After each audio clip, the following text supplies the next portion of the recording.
Avez-vous déjà eu un rêve si puissant que vous vous êtes réveillé avec l'impression qu'il était réel? Nous avons tous tendance à considérer nos rêves comme de simples histoires que notre esprit invente. Pendant notre sommeil, des fantaisies sans conséquence. Mais que se passerait-il si je vous disais que cette vision est l'erreur fondamentale qui nous empêche de comprendre leur véritable pouvoir? Les rêves ne sont pas seulement du bruit mental. Ils sont une fenêtre sur notre subconscient le plus profond. Imaginez l'histoire de l'art, un jeune architecte talentueux mais paralysé par le doute. Chaque nuit, il rêvait qu'il construisait un pont magnifique au-dessus d'un canyon immense et brumeux.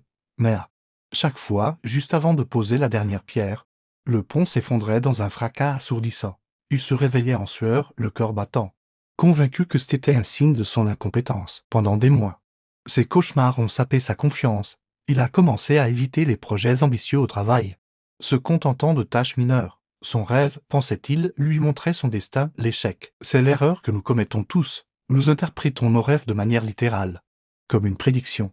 Mais la science moderne de l'onirologie, l'étude des rêves, nous offre une perspective bien plus nuancée. Des recherches, notamment celles menées au Centre de recherche en neurosciences de Lyon, suggèrent que les rêves sont un mécanisme de simulation. Notre cerveau y teste des scénarios, explore des peurs et traite des émotions complexes dans un environnement sûr. Le pan de l'art n'était pas une prophétie de son échec, c'était une simulation de sa plus grande peur, celle de ne pas être à l'auteur au moment crucial.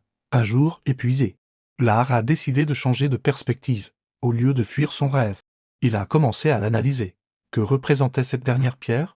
Pourquoi s'effondrait-elle toujours? Il a réalisé que la dernière pierre symbolisait sa tendance à rechercher une perfection inatteignable, ce qui le paralysait et l'empêchait de finaliser ses projets avec confiance. Le pont ne s'effondrait pas parce qu'il était mal construit, mais parce que sa peur du jugement le faisait s'auto-saboter. Cette prise de conscience a été un électrochoc. L'art a compris que son rêve ne lui disait pas tu vas échouer, mais plutôt voici la peur qui te fait échouer. C'était un diagnostic, pas une sentence. Fort de cette nouvelle compréhension, il a abordé son travail différemment. Il a accepté un projet audacieux que tout le monde redoutait. Le doute était toujours là, mais cette fois, il savait d'où il venait. Il a cessé de viser une perfection impossible et s'est concentré sur la solidité de chaque étape.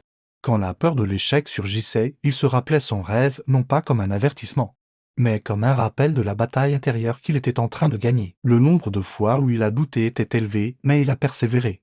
Il a finalement terminé le projet, qui fut un immense succès et a défini sa carrière. Ses cauchemars se sont arrêtés. L'histoire de l'art nous enseigne une leçon puissante. L'erreur n'est pas de rêver, mais de penser que nos rêves sont de simples histoires ou, pire, des prophéties. Ce sont des dialogues avec nous-mêmes. Ils sont le langage de notre subconscient, qui utilise des symboles et des métaphores pour nous montrer nos peurs, nos désirs et les obstacles que nous nous créons. Alors, la prochaine fois que vous vous réveillerez d'un rêve étrange ou angoissant, ne le balayez pas d'un revers de la main.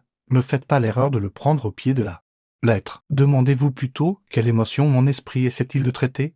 Quelle peur est-il en train de simuler? Quel message se cache derrière ces images? Nos rêves ne prédisent pas notre avenir. Ils nous donnent les clés pour le construire, pour plus d'histoires et de découvertes fascinantes. Sur les mystères de l'esprit humain, n'oubliez pas de vous abonner à Faits Inouïs.